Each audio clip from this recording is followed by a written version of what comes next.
What changed there into the third, beginning of the fourth quarter tonight? Well, I mean, the momentum there, obviously, like what you saw. And, we had a very active third quarter. You can't let your guard down for a second. They came out and went bang, bang, bang, had 3 or 4 buckets in a row there. We started standing a little bit there on offense, but I tell you what, it wasn't due to the lack of effort of our guys. Give their team, credit tonight. I thought both teams played extremely hard. We just didn't get a few bounces that we needed there in that fourth quarter. But it wasn't due to lack of fight with our team. Other questions? Raise your hands, please. Scott. Nate, did you sense a familiar theme with the turnovers, especially there in the fourth quarter where I think you had? We got to take care of it better, but it's not like they're selfish turnovers. We got to be strong with the ball. It was a very physical game at both ends. There's a lot of hits, a lot of bumps. We got to be strong with that ball, but again, our guys they're not selfish turnovers. They're trying to make the right play. And they're trying to make the right play for their teammate. Other questions? Nothing? Wait, go ahead. Nate, Victor certainly looked fresh tonight and seemed to be attacking the rim often. Did you like what you saw from him tonight? I did, and you're right on getting to the paint and getting to the rim. We need to do that more. We're tougher to guard when we turn the corner like that and get. I liked the finishes that we did have at the rim. I just wish we'd have had more of them. But the pace was good. His pace was very good. David Woods. Yeah, Coach. When Tatum gets on a roll like that, as he does so often, what did you try to do? What can you do? Well, you gotta mix it up on him. You can't play him the same way. We tried to double him there at different times, and he did. He had a good night. You got to give him credit for that. But he had some tough shots too. Some very, very tough contested shots. Tough shots, at the rim and going, up against our bigs. Thought Miles and Domas were as active as they could be. Just wasn't our night tonight. Anything else to follow up here? All right, Coach. Thank you very much. Okay. Thanks, everybody.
Suited and booted, Wes. That's what I like to see, champ.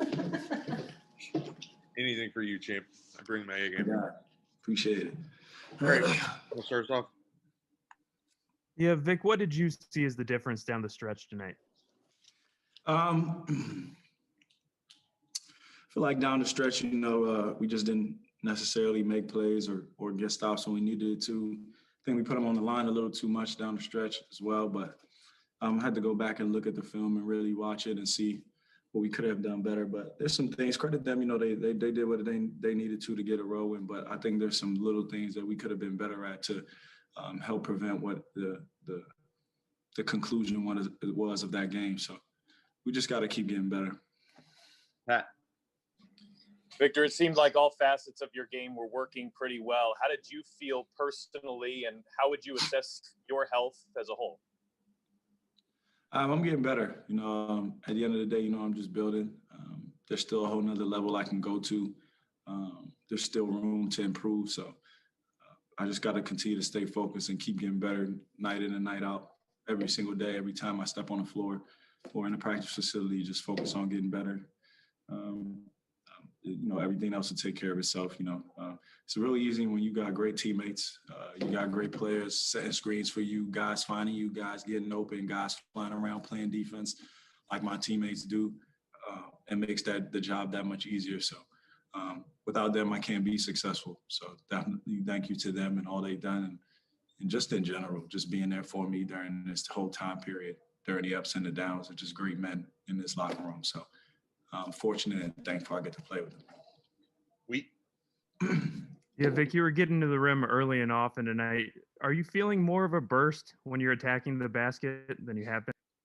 Yeah, definitely. I'm starting to get more and more confident going to the rim and, going up there and finishing up. Again, it's just something that I got to continue to keep getting better at. I'm feeling stronger, feeling healed. Now I just got to go. And that's what I'm focused on doing, is just going. And I could be better. We all could be better. And, that's scary for this team, is the fact that we can be better. And we just got to continue to keep getting better and keep growing, not be satisfied, stay positive, keep pushing forward, keep holding each other accountable. And if we do that, we can be a very, very, very scary team. Scott. Yeah, Vic, how did you feel about the fourth quarter and you guys, all those turnovers, didn't hit a 3-point shot? Did it feel like the offense just kind of bogged down a little bit? Every game isn't going to be perfect, you know what I'm saying? And, we're still actually trying to figure everything out, get better, down the stretch. Even though, last game we were fortunate enough to win that game, there's still things we needed to improve at. Just like tonight, there's things that we need to improve at. But like I said, the ceiling for this team is very scary. We could be a very good team once we figure everything out. And we just got to continue to keep getting better, not get discouraged. Coach is amazing. Coach knows exactly what he's doing. So we just got to continue to, trust him. He's going to trust us. We're going to lift each other up. And when you have that type of combination and the talent we have and the coach's staff and the coach that we have, the potential is scary. So we just got to continue to keep getting better. It didn't work out for us tonight, but there are things that we can fix to make sure it doesn't happen again, which is the positive you can actually get out of this. So we just got to continue to keep getting better. Ashley. Hey, Vic. So I've talked to, guys like Derrick Rose in the past who came off of an injury, and just the differences that they had to make when it comes to preparation, training. Has there been any changes in how you prepare each and every day? Yeah, it's a whole new level. It's a whole new level of preparation, and it's high maintenance. You're in a situation where it's a high level injury. You have to treat it like it's high maintenance, and you got to do a lot. You got to make sure you do the things necessary for you to feel good, so you can play good. And at the end of the day, if I don't believe God would put me through this if I couldn't handle it. And this has made me stronger than anything else in my entire life. And I'm actually thankful that I had to go through it, because I learned a lot about myself, and I'm healed both internally and externally. I just got to keep getting better. and focus on that, and everything else will be fine. Anything else before we wrap here? All right, Vic, thank you very much. Thanks, guys.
Thank you. What's up, yo? Wheat, you want to start us off, please? Yeah, Miles, another strong third quarter from you guys building it that 17-point lead, but what changed down the stretch? I think you gotta give the credible credits due with the Celtics. I mean, they executed well down the stretch. We did it. I think they got to the free throw line a lot. They made an emphasis to get there in the fourth quarter. we started fouling a lot, myself included. I just think they made the proper adjustments, and they won that game. Pat? Miles, you had a strong night from three. You and Justin maybe shaking off a little bit of early rust. Did you sense that that was the case? Yeah, man, I put a lot of extra work in on my shot, after the last game, past couple of days, and I know I'm a great shooter. It's just I think it's just shaking off the rust right now. My teammates, the coach, everybody's giving me the confidence and green light to go out there and shoot them. So they got to fall eventually, man. I worked too hard on it for them not to. So shooting with confidence is a big key. Other questions? Now, a week into the season, Miles, how have you felt about how things have gone considering new coaching staff, guys in and out of the lineup? Has it mostly been positive for you? Yeah, no, definitely mostly positive. I think that we're still trying to figure a couple, lineups out, a couple adjustments down the stretch, but it's early. I think that we're in a position where we have, we have a deep roster, so you can put a lot of different lineups out there. But I think he's testing them all out now and just continuing to see how, we perform down the stretch. So I think that adjustments are going to be made on the fly, something I kind of alluded to, earlier we were talking during training camp, just with the new coach and new system. So, I'm not worried. It's not like going to go 72-0. Stuff happens along the way. Any final questions for Miles? He had 20 blocks through the first 4 games. Did you come into the season with any personal goals in terms of leading the league in blocks again, all defensive team, anything like that? Most definitely. I think that the goal every year is to make an all-defensive team or be defensive player of the year. I mean, I've gotten the respect as a shot blocker in this league. I know it's something I do, but I'm trying to take that to the next step. I've already proven that you can lead the league in blocks and not make all-defensive team or not be defensive player of the year. So it's time to do more and assert myself more on that end. So it's definitely been a goal for myself to start the season off strong on the defensive end and to continue to assert myself on that end and let the league know who I am, put them on notice. So I'm locked in on that end of the floor. Offensively, I know my shot's going to fall. This is what I do. It's how I play. I'm a two-way player. But defensively, I'm definitely locked in, and it's something that it's a big goal of mine this year to crack one of those all-defensive teams. All right, Miles. I think we're set. Thank you. Thank you all so much.